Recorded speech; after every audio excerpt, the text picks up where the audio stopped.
Gurgaon seems to have more thirst for scriptural learning and discourses. Huh? Old is gold, they say. Old ashrama people are becoming old and losing interest in it. I expected more number. Anyway, Sri Krishna told Arjuna was the only listener, so I think we have much more. Om Stapakaya cha dharmasya sarva dharmasvarupini avatara varishthaya Ramakrishna te namaha Jananim Sharadam Devim Ramakrishnam Jagadgurum Padapadme Tayo Sritva Pranamami Mahovarmahu Namaste Yadirajaya Vivekananda Suri Satchisuka Swarupaya Swami Prabhupada. Our very, very dear Swami Tattwamayanandaji is the head of Vedanta Society of Northern California in San Francisco, a huge center, beautiful place, very beautiful. So he's there for the last 13 years doing remarkable work in America. He's a much sought after speaker, but he doesn't accept just like that. He doesn't travel too much. He speaks to Stanford University students and many others. His talks are highly illuminating. And this is one of his favorite subjects, Advaita Vedanta, because he has studied under great Sanskrit scholars in a very traditional way, unlike many of us. We have picked up Sanskrit here and there, so our knowledge is very surface level. But he has a deep knowledge because he has studied it in the traditional way from great scholars. And because this is his favorite topic, he has been thinking about it, deliberating, talking, giving discourses. So he's deeply entrenched in Advaita Vedanta, you can see. So आज उन्होंने ये topic चुना अद्वैत वेदांत रामकृष्ण परमहंस के अनुसार और शंकराचार्य दोनों को एक बातें है क्या समान. A lot can be said, a lot can be talked about. So the main problem is, as on date, you don't have a well-defined philosophy of Sri Ramakrishna. Sri Ramakrishna ki tattvic vichar, because he is discussed from every angle, from Advaita, from Visishta Advaita, Advaita, Shakta, everything. Here if you see the great discussion in Great Master about Sri Ramakrishna's Vedanta sadhana, you'll be baffled because there is so much of yoga, tantra, so many other things are also there. It's not just a classical Advaita Vedanta sadhana.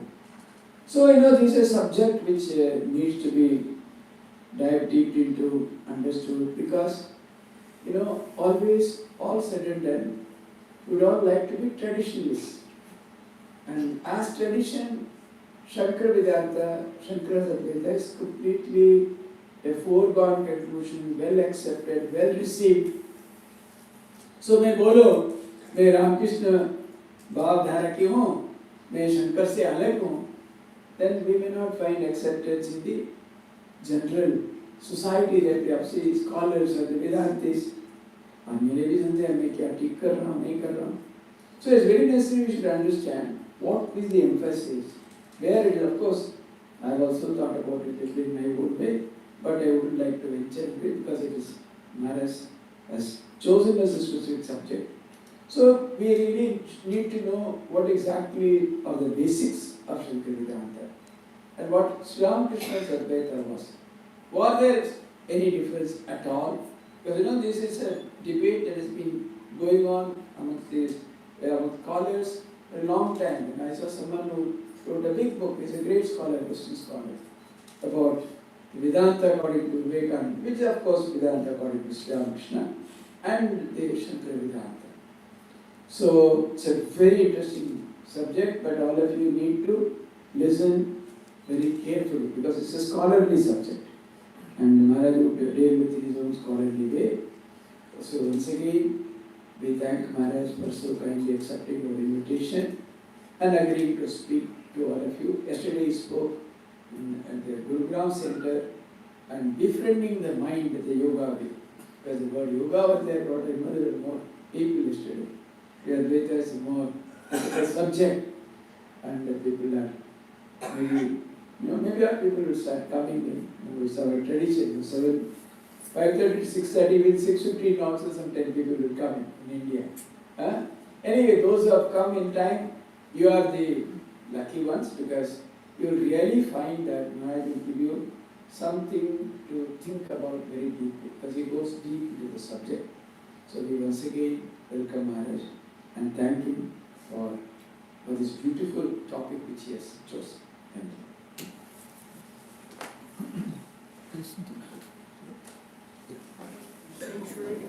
No, speak comfortably. Okay. Acharya. No, it's okay, fine. So,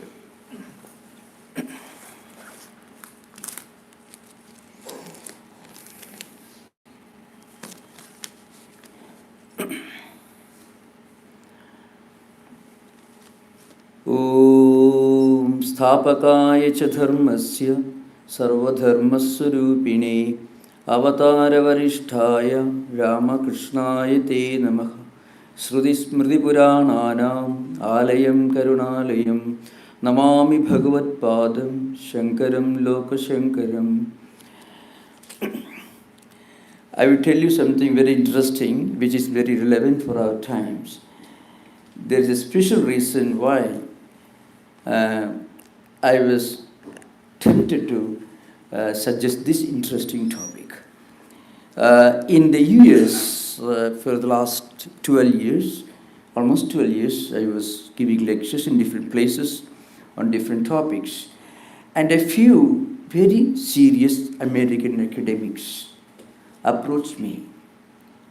And perhaps I used to have close associations with different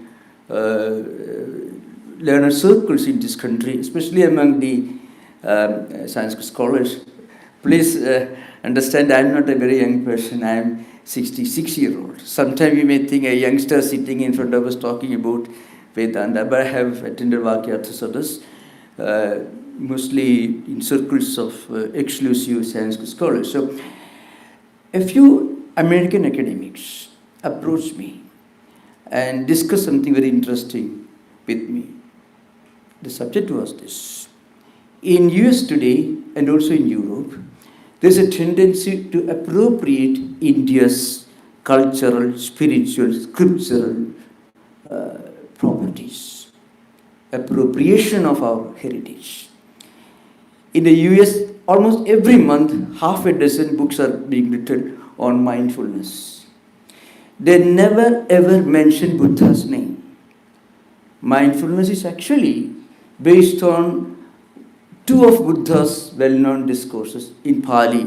Mahasadhyupattana Sutta, it's a bigger version, and shorter version, Sadhyupattana Sutta. They never mention Buddha's name. They talk about mindfulness. As if mindfulness is a product by an American company. Such an atrocious. On the other hand, these topics were raised with me by American scholars, and they named a few Indian scholars who are trying to interpret India's spiritual heritage as if it is an American product. It is nothing less than pure intellectual, spiritual, philosophical treason. So I started a series of classes for the Stanford Archives. It's called the Foundational Text of Indian Philosophy. And I include Rigveda Samhita mantras, Aranika mantras. I also include many portions of all the four Vedas.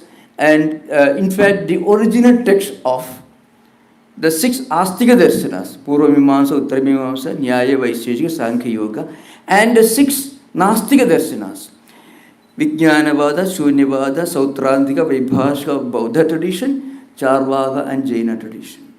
Because they want to tell interested circles that this constitute India's unique, ancient, spiritual, philosophical, cultural inheritance. So that's by the way. Now coming to subject. Talking about Advaita, the Advaita experience of Sri Ramakrishna. May we begin with this statement. Truth is neither old nor new. It is eternal. It is called Sarvikara Atita, Trikala Abadhita.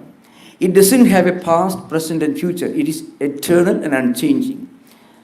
Advaita, Advaitic experience, as experienced by Sri Ramakrishna, is only one aspect of Advaita. But the Advaita experience, according to Swami Vivekananda, is experience alone.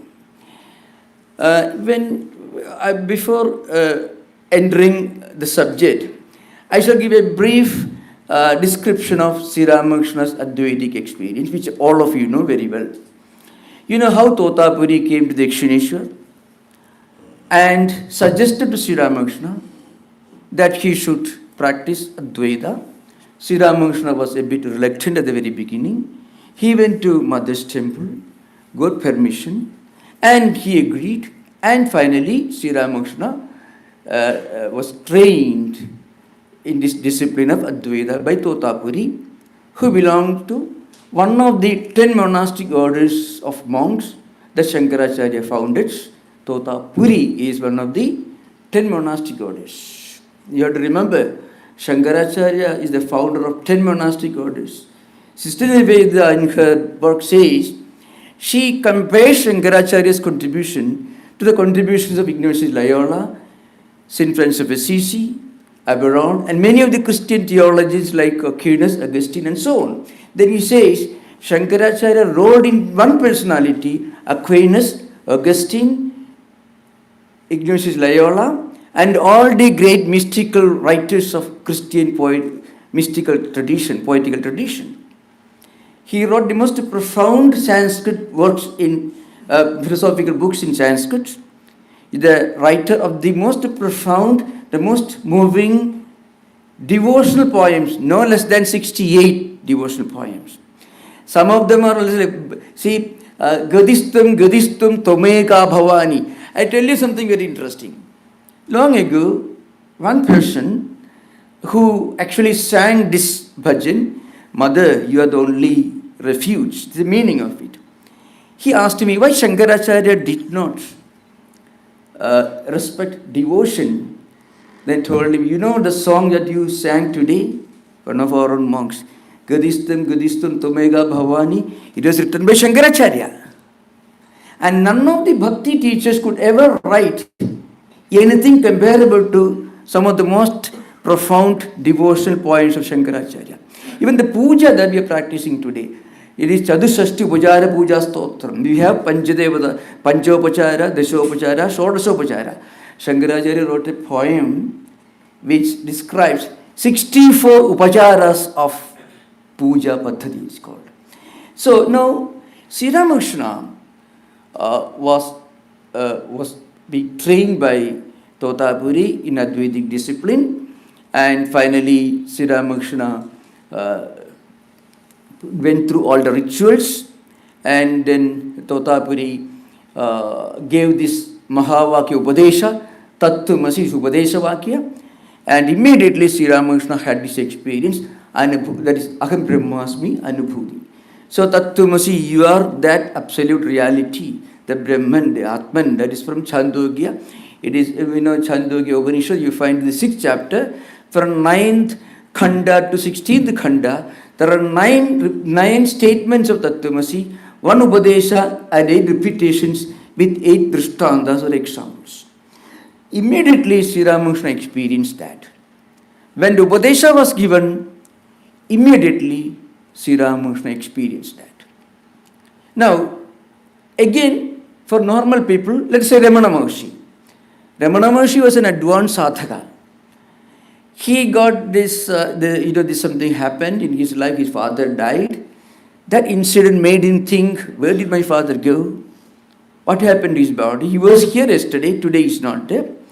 And that thought prompted him to leave his home. He came to Tiruvannamalai. He did sadhana for a long time, and he also realized Advaita Anubhuti. Ramana Maharshi's teachings are based on the same Advaita philosophy of Shankaracharya. So Sri Ramakrishna got this experience in a split second. Of course, before that, I don't want to repeat the story. When Totapuri was trying to move Sri Ramakrishna to the highest anubhuti, there was an obstacle. Mother's picture, mother's image came. Then Totapuri looked around, took a small piece of crystal, pierced it on his forehead, Dhru Madhya. Immediately, Sri Ramakrishna immersed in Samadhi, and he woke up, he came out of Samadhi only after 3 days. Totapuri himself took 40 years to have the experience. His disciple took only 3 days. On the other hand, Ramana Maharshi, he also studied Vedanta. He had already read books on Vedantic ideas, but the incident of his father's passing away prompted him to go deeper into that idea. He left his home. He practiced spiritual sadhanas for a long time, as many advanced sadhakas do, but he was a great sadhaka in his past life. He also reached this experience. In our Vedantic tradition, there are 2 schools of Advaitic experience belonging to 2 sampradayas. One is called Shabda Aparokshvada, the other is called Prasankhyanavada. Now, of course, as a background, I would state further, in the Advaitic tradition, during the post-Shankarite times, 3 prasthanas, 3 traditions, 3 schools of Vedanta philosophy emerged. It is called Vivarana Prasthana, Bhamadi Prasthana, and Vartika Prasthana. Vivarana Prasthana derives its name from a well-known book called Panchapadika Vivarana, which is a commentary on Panchapadika by Patnabada, one of Shankaracharya's disciples. And then, of course, after that, Vivarana Prameya Samgraha, other great scholars emerged. Vidyaranya wrote Vivarana Prameya Sangraha and so on. So this is one school of thought called Vivarana Prasthana, belonging to Patnapada, Prakasa Mayadi and others. There is another Prasthana school. It's called Bhamadi Prasthana. It derives its name from a book called Bhamati Tika. It is a commentary on a large portion of Shankaracharya's Bhashya by Vachaspati Misra, who, according to many scholars, lived almost during Shankaracharya's times.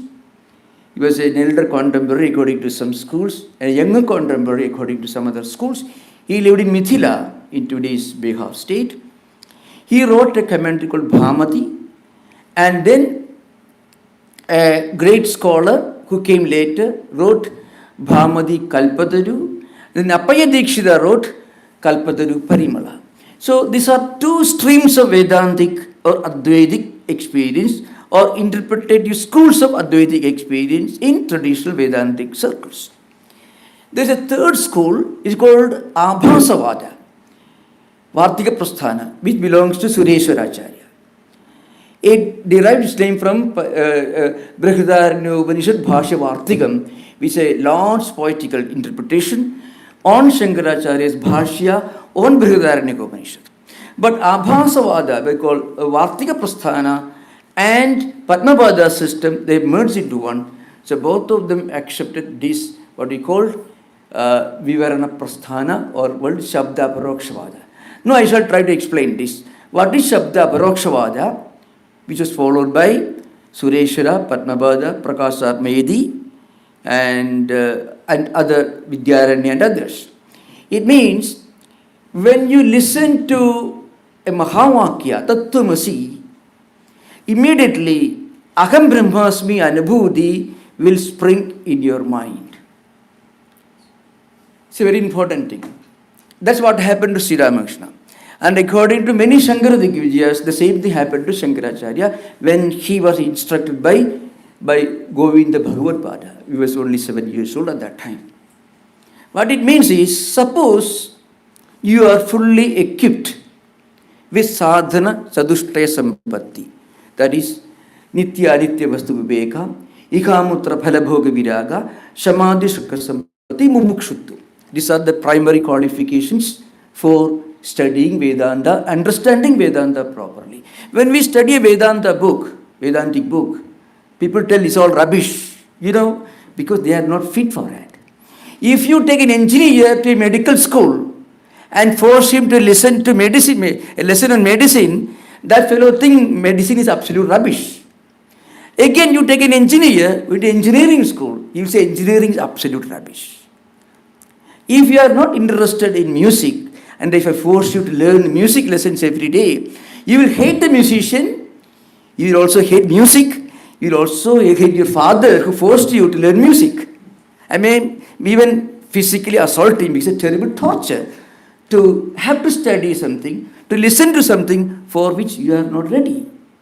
So, what happens is, when you are fully ready for Vedanta Sravana, Sravana is the fifth discipline in Vedanta.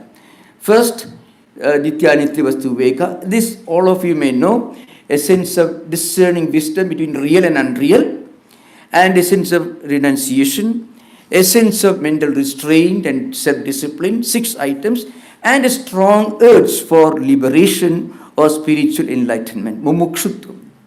When you have all these 4 qualifications, then you do sravana. You go to a library, you read a book, that is also sravana. Sruyate idi sravanam. Actually, sravanam doesn't mean listening, though there's a literal meaning. It means feeding your mind with an idea is sravanam. When you are ready to listen or to understand, to read and listen to Vedanta, then you will understand what Vedanta is. If you have scored very high marks in 5th class, 5th standard, and you go and sit the 6th class, the first lesson, you learn it very well. Now, so Sravana, Manana is the next discipline, and Nididhyasana, internalization, meditation, the meaning of what you have heard, Sravanartha Mananam, and Nididhyasana. Suppose you have done all this all your life, and somebody tells you, or somebody tells you something about some higher Vedantic principles, immediately you will understand it. Because your mind is ready for it. You have scored 100% mark in 5th class, you go and sit the 6th class, you will immediately understand it. But suppose you are not ready for it, then what happens?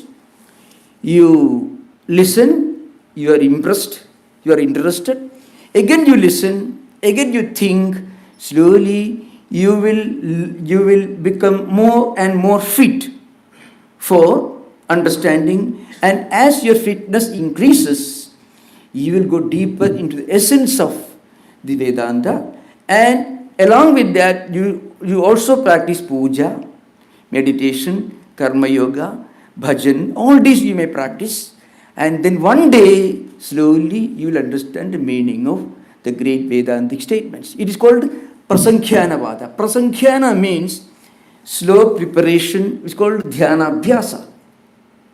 Now, in the case of normal spiritual seekers, we may not be ready, spiritually we may not be ready to understand Vedantic statements. But we know it is a fact. It is called Paroksha Jnanam or Siddhanta Jnanam. So according to some of these scholars, for example, it is called Parimala Paddhati, it is called Appaya Dikshita wrote a Kalpataru Parimala, which is commentary on Kalpataru. So in the Bhamadi tradition, Bhamadi was written by Vajaspati, then Bhamadi Kalpataru was written by Amalananda, then Kalpataru Parimala was written by Appaya Dikshita. Appaya Dikshita says, if suppose you read Vedanta, you read even not Vedanta necessarily, you read Swamiji's complete works, you read the Gospel, you read Holy Mother's teachings. If you are not ready, if you don't have the strong urge, spiritual urge, if you don't have the spiritual fitness to read it, then you won't understand it. But as you pray, meditate, read again and again, think again and again, slowly you will understand the deeper meaning, the implications of what you are reading. So this slow process. So in the case of Sri Ramakrishna, you know what he has been doing all his life? He was doing nothing but meditating on God, on divine matter. He had nothing. In fact, for him, it was difficult not to think of God. So his mind was so immersed in sadhana chatushtaya sampatti and Sravana Manana Nididhyasana. When Totapari gave him Tattvamasi Mahavakya Upadesha, immediately Aham Brahmasmi, the Anubhuti, sprang in his mind. So these are two Mahavakyas at the beginning, Tattwamasi, Chandogya, 6th chapter, some from Samaveda. Aham Brahmasmi is Brihadaranyaka. It is also first chapter. It means, oh, I am the realization, Anubhuti Vakya. In between there is Lakshana Vakya and Anusandhana Vakya. That is Ayam Atma Brahma and Prajnanam Brahma. One is from Rigveda, Aitareya, it is Prajnanam Brahma. The other is from Mandukya, it is from Atharva Veda, it is called Ayam Atma Brahma. So what it means is, in Sri Ramakrishna's context, in his case what happened was, what was so obvious to him, it was immediately understood when it came from a teacher. It is called Shabda Aparokshavada. The other one is called Prasankhyanavada. I can give another example. Suppose every day you are driving from Delhi to Agra by this road. Every day you are doing, let's say 50 years. And one day if I ask you, well, are you familiar with that shop or the junction of, let's say, 4 roads meeting together, junction. Are you familiar with that place? Immediately you will understand what I am talking about. Because you have been driving up and down Agra and Delhi every day, 50 years.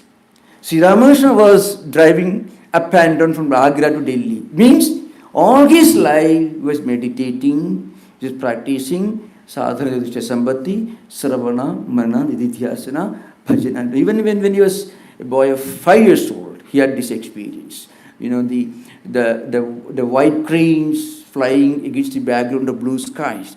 The idea of the infinite, of the absolute reality suddenly sprang in his mind and he went into samadhi. So, in the case of Sri Ramakrishna, it was Shabda Parokshavada.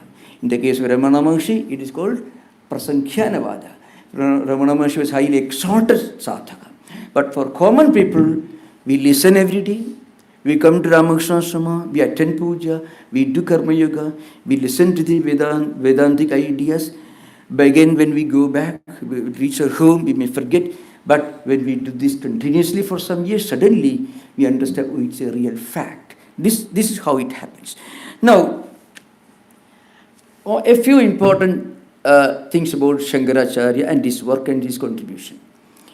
You know, if we have a Vedic philosophy today, it is Shankaracharya's contribution. If you look at the history of, the hermeneutical history of Vedic studies, you find the first available commentary that is only a large portion of Rigveda Samhita. It is from Swami, 6th century BC. Then in the 5th century BC, Yaska wrote the Niruktam, which also is just like a descriptive interpretation of some of the mantras and namas, names of Vedic literature. Devo Dhanadva, Dyodanadva, Devanadva, Dusthanova, Bhavatiti. Like that, one word is Devo, Devakasmad, Vaishwanara Kasmad. Then he gives 3 or 4 possible meanings. Very, very, very short elementary work. And then came Bhattabhaskara in the 11th century, and then Mahidhara much later, and in 13th century Sayana. But remember, it was Shankaracharya who wrote and who gave a philosophy to Vedic literature. Vedic literature never had a philosophy. This have to keep in mind. All the Mahavakyas, which constitute the essence of Vedic literature, they got a meaning only in the writings of Shankaracharya. Before Shankaracharya, whenever many of these mantras, Upanishad mantras, were commented upon or explained by those who wrote commentaries on Samhita portions, because Samhita portion also includes many Upanishad mantras. They all wrote this, they all interpreted these Upanishad mantras as Arthavada. To give an example, you will understand. Aham Brahmasmi means I am that absolute, eternal, infinite, all-pervading, immanent, transcendental reality, Brahman, that is the source of the entire creation existence. Sarvam Kharidam Brahma, Yato va imani bhutani jayante, the source of everything and the all-pervading reality.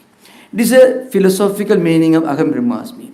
If you ask a Mimamsaka, Swami or maybe Yaska and others who wrote commentaries on some of these mantras, they said, if you go on practicing yajnas and yagas, Dharakni Sahidam Karma, a Grahastha, an householder, married person, should practice some Vedic rituals every day, accompanied by wife and in the presence of fire. Dharakni Sahidam Karma. Then what happens, if you perform these Vedic rituals, one day the Devata, if you are performing the ritual to please Indra, Mitra, Varuna, Agni, etc., one day the Devata will admit you into heaven. And after some time again you come back to this world.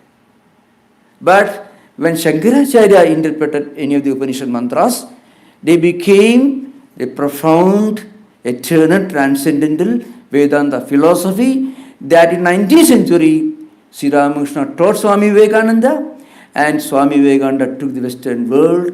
And today, in the Western, not only Western world, even in India, if people are turning to Vedas and Vedanta, is because Shankaracharya wrote this commentary. Another important thing, I want to mention this. Shankaracharya's Advaita, there is a strong misunderstanding that Advaita is opposed to Bhakti. In fact, the first statement historically that comes in our scriptures, that the highest Bhakti and the highest Jnanam are the same. It comes in Shankaracharya's commentary on the Bhagavad Gita 10th chapter, 11th or 12th mantra, because they are part of Vedas, are the different versions. Maicha ananya yogena bhaktihi abhibijarini vivikta desha sevitum anabhirjana samsati. The subject of discussion in this mantra, Gita sloka, is what is the nature of pure devotion? Means abhibijarini bhakti, ananya yogena bhajanam bhaktihi. Then Shankaracharya writes, na vyabhijarana shila abhibijarini bhakti, that is the highest bhakti, is unwavering, steady, stable, established. Then he says sacha jnanam. That bhakti is jnanam itself. This comes in Shankaracharya's Gita Bhashya. Sri Ramakrishna repeats same thing. The highest bhakti and the highest jnanam are the same at the experience level. At the sadhya level, it is the same. At the sadhana level, when you are beginner in spiritual life, we may think praying to a god in a temple is different from philosophy. But when you reach the highest experience level, you find the highest philosopher also becomes the most devoted pujari. Because Devata puja, temple worship, bhakti and devotion, and of course the highest intellectualization of Vedanta philosophy are the same. That's why, today, if you look at the history of the evolution of Hindu pantheon, you find in the Vedic literature, you can find different concepts of the divine. There is pantheism, pantheism, monotheism, monism, and the absolute idealism. All that you find in Veda literature means pantheism means equating this nature with God. Pantheism means you conceive that within everything there is a spirit. Monotheism means you think of one presiding deity, and polytheism means you believe in different devas and devatas and all that. Monism is closer to Advaita. All that you find in Vedic literature, Indra, Mitram, Varunam, Agdirahu, Atho Divyasa Suparno Garutman, Ekam Sat Vipra Bagudha Vadandi, Agnim Yamam Matarishwanamahu. You find the Rigveda Samhita in the first mandala itself says, Indra, Mitra, Varuna, Agni, all these are different names of the same absolute reality. Now, what Shankaracharya did, he evolved a new concept of temple worship. I can tell you, if you go to Badrinath and Kedarnath, close to Chinese border, there is a temple associated with Shankaracharya. If you go to beyond Bangladesh, Tripureswari temple, that is also associated with Shankaracharya. If you go to Dwaraka, extreme west of India, Dwaraka.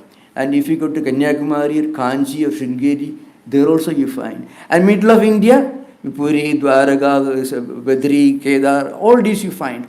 So in most of the temples you find, there are some deities, Shiva, Vishnu, Devi, Ganapati, Subramanya, and so on. Shankaracharya wrote, did not spare a single deity anywhere.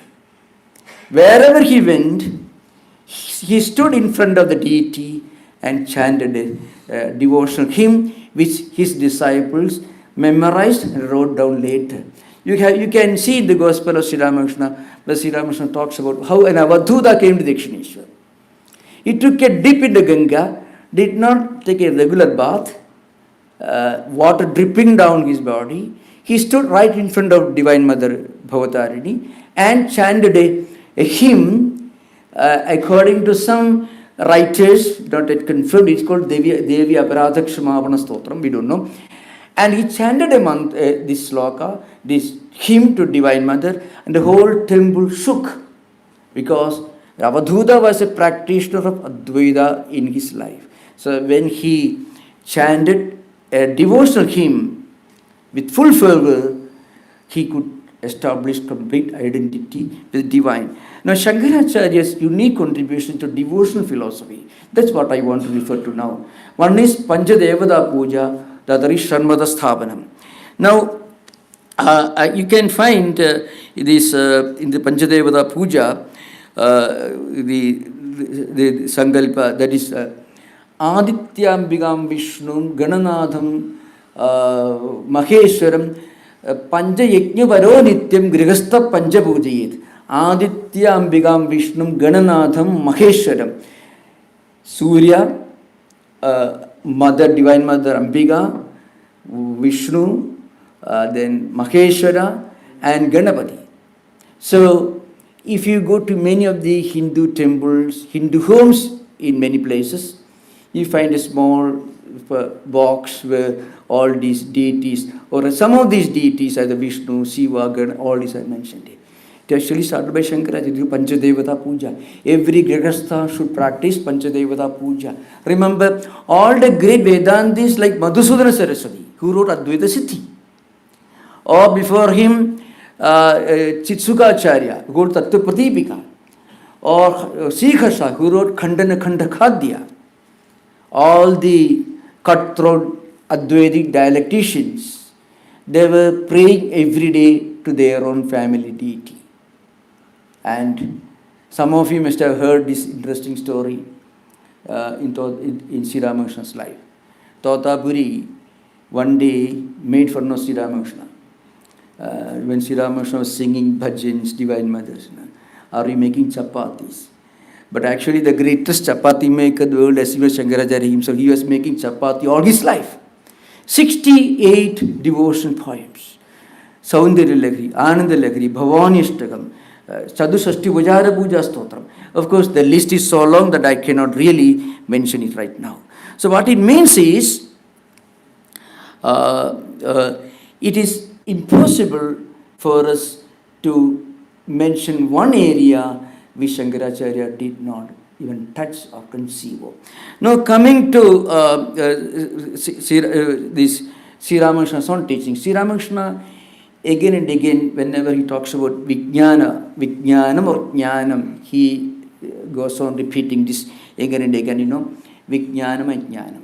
Vijnanam is Shastra Anusaranam, Shastra Anubhuti, according to Shankaracharya's Jnana Vijnana Tupta Makudasto Vijidendriya Yukta Itichude Yogi Samalostasma Kanjanaka. You find this verse in the 6th chapter of the Bhagavad Gita. In that, Shankaracharya himself writes, Jnanam Shastrokta Padarthanam Parijnanam Vijnanam tu Shastrataha Tathaiva Swanubhavakaranam. There are people who will tell you that Shankaracharya did not accept Vijnanam. But actually, Shankaracharya says, Jnanam, unless it is specially mentioned, in the ordinary sense, could mean Paroksha Jnanam or scriptural understanding, Siddhanta Jnanam. Vijnanam is Swanubhava Karanam. That is Bhashyakara's statement. in the 6th chapter of the Bhagavad Gita. Jnana Vijnana Triptatma Kudasto Vijidendriya Yukta Ityuchade Yogi Samalostasma Kanchanaka. And Bhashikara says, Jnanam Shastrokta Padarthanam Parijnanam means it is the understanding of the words mentioned in scriptures. Vijnanam tu Shastrataka Tathaiva Swanibhavakaranam. Vijnana means internalizing, practicing what we learn from books in our own everyday life. That's why Bhashikara says, Prag Brahmatma Vijnanat Sarva Loka Vyavaharanam Sattitu Uvatihi Yada Swapna Dushtasaiva Prag Prabodhat. You find, a dreamer can only experience dream objects. He understands that it is only a dream only when he comes out of the dream experience. When he look back, then only he will understand that it was only a dream. Within dream objects are real for him. Like that, we all should work in this world as if the world is real. Then practice karma yoga. Then we should practice bhakti, puja, sravanam. All these we should practice.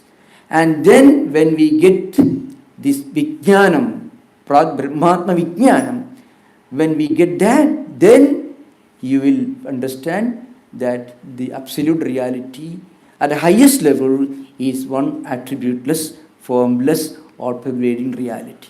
Then also, even Advaitin, even a Videha Jivan Mukta continues going to temples. A Jivan Mukta doesn't stop going to temples. Suppose you become a professor in English language or become a physicist, a great scientist. Will you stop reading books on physics because you have become a PhD scholar? You continue reading books on physics. Like that, a person who slowly begins with rituals, then philosophy, then experience, and when he becomes a Jivan Mukta, then also he will be living in this world as if the world is real. So, Brahma Satyam Jagat Mithya Jivo Brahmaiva Napara, this is a statement. Slokarthena Pravakshyami Yaduktam Gandhagodibhi Brahma Satyam Jagat Mithya Jivo Brahmaiva Napara. Jagat Mithya, that is also highly misunderstood.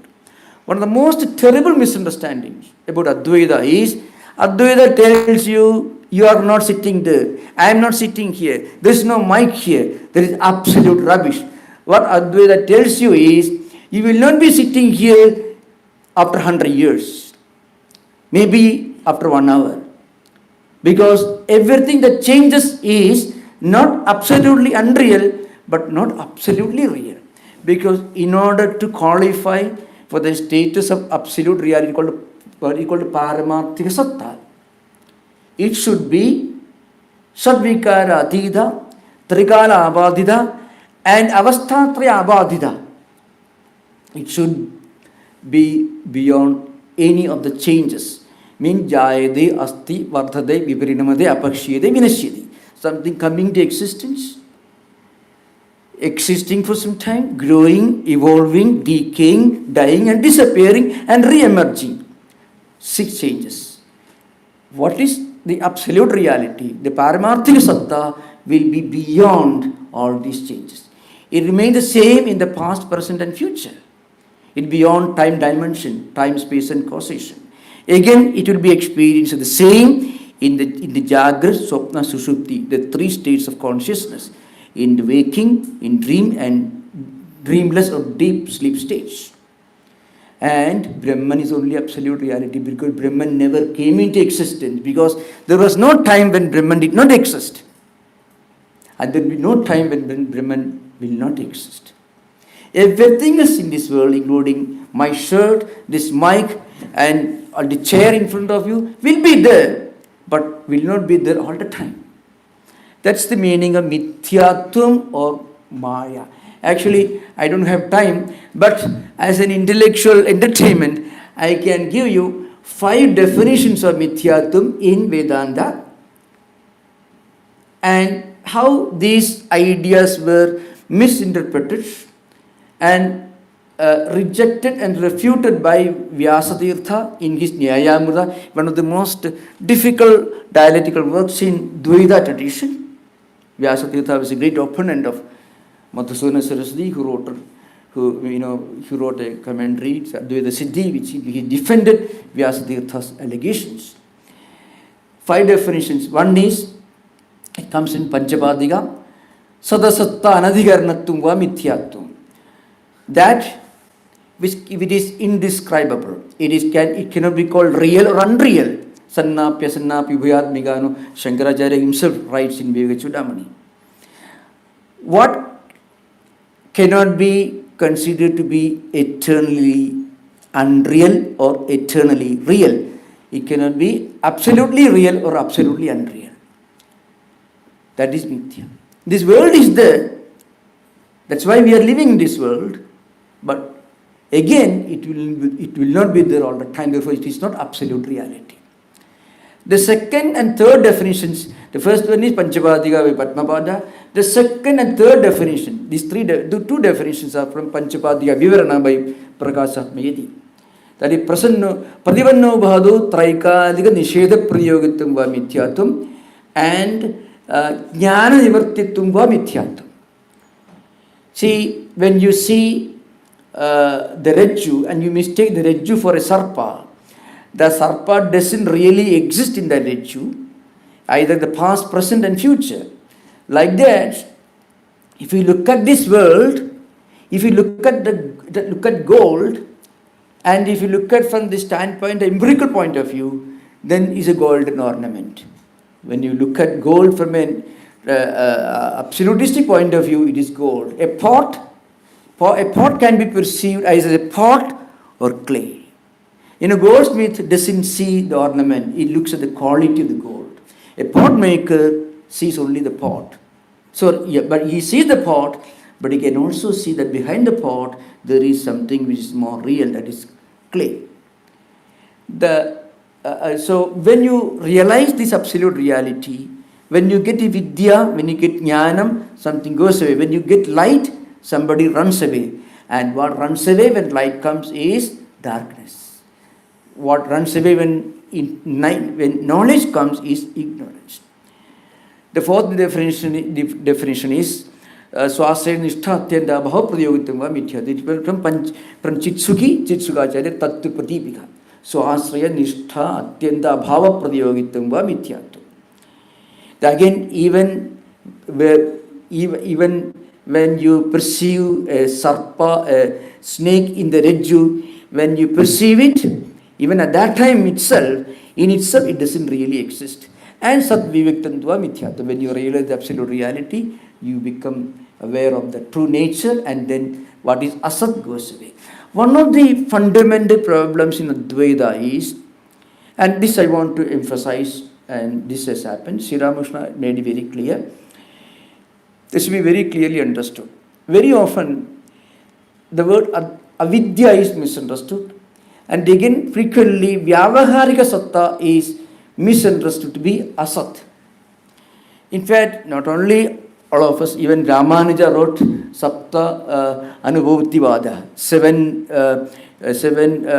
not negations but imponderables of Advaita philosophy, of avidya. So, the main problem is, very often when Advaitins tell you that this world is Vyavaharika Satta only, they don't clearly understand the meaning of Vyavaharika Satta. Vyavaharika Satta is relative reality. But very often, those who criticize Advaita begin to imagine, especially those who have not read the original books, that should be understood. Remember, if an engineer criticizes medicine, don't listen to him. If a doctor criticizes engineering, don't listen to him. If I criticize music, I don't know anything about music, don't listen to me. Like that, for every shastram, you should be qualified to talk about it. I don't mean to say that everyone should study Sanskrit, become experts in Sanskrit language, study all the bhasha, not at all. Look at Swami Advaita. Swami Advaita, Sri Ramakrishna's Guru, Sri Ramakrishna's Shishya, disciple, he was not a Sanskrit scholar. But he had attained the spiritual qualifications for studying and understanding Vedanta. Sadhana, Chatushtaya Sampatti. When you have these qualifications, your mind becomes pure. With a pure mind, if you read Vedantic books, you will understand the essence of Advaita Vedanta. Shastra Acharya Udeshehi Samskritam Manaha Vedanta Darsane Yogyam Bhashyakara says, those who may not have read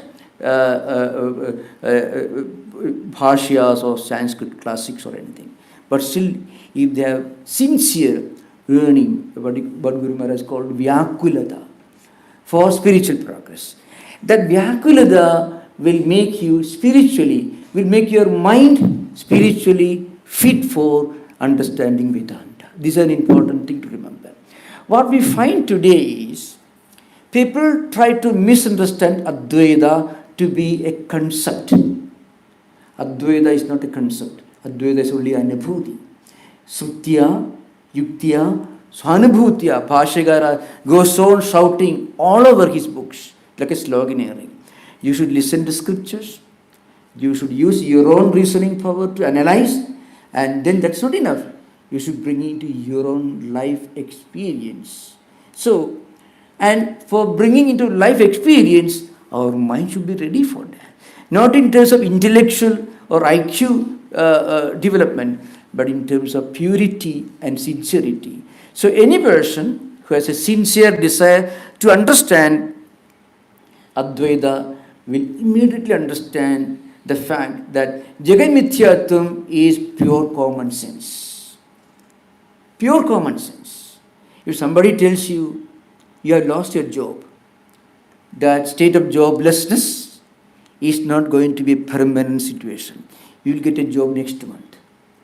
Like that, everything in this world undergoes changes.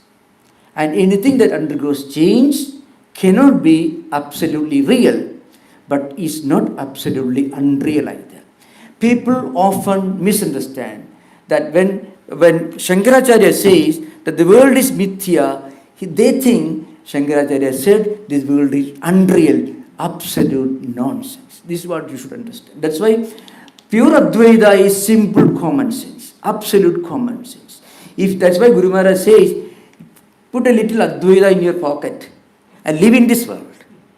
You need not take out all the time. In fact, Guru Maharaj himself kept it under lock and key for some time. Guru Maharaj, Sri Ramakrishna taught to Swamiji this Advaitic experience. Then Swamiji, Sri Ramakrishna wanted Swamiji to work in this world, to go on with his spiritual mission. And of course, last day, Swamiji understood. Now the key is out, the box is open, and he left this world, 39 years. Like that, pure Advaita, when the concept of Jagat Mithyatvam is on just pure common sense. Swamiji says, the world is a gymnasium for us to work out our karma. This world is a place where we can live, work, and slowly evolve in spiritual life. Karmanishthayaha chitta suddhidvarana purushartha hetutam na swatantriyana jnananishthadu swatantriyana purushartha hetuhu anyan apeksha. Bhashyakara says in the Gita Bhashya, he says, karmanistha, any good activity, any activity without a selfish motive, it can slowly, gradually purify our mind, and such a purified mind will instinctively understand the truth of Advaita. This, if you read the lives of our great disciples, Sri Ramakrishna, not only Swamiji, other direct disciples, Tattwamayanandaji and others, you can see the logic and the reality that Advaita is pure common sense. Even the idea that Jagat Mithyatvam is a pure common sense, it is just a way of explaining the world in the most reasonable, logical way. I have tried to give a very, very elementary interpretation, and with this I want to conclude. Thank you. I should thank Tattwamayanandaji to compress within a few minutes to give what I should take, what it may take me several hours to Devi, thank you, namaskar.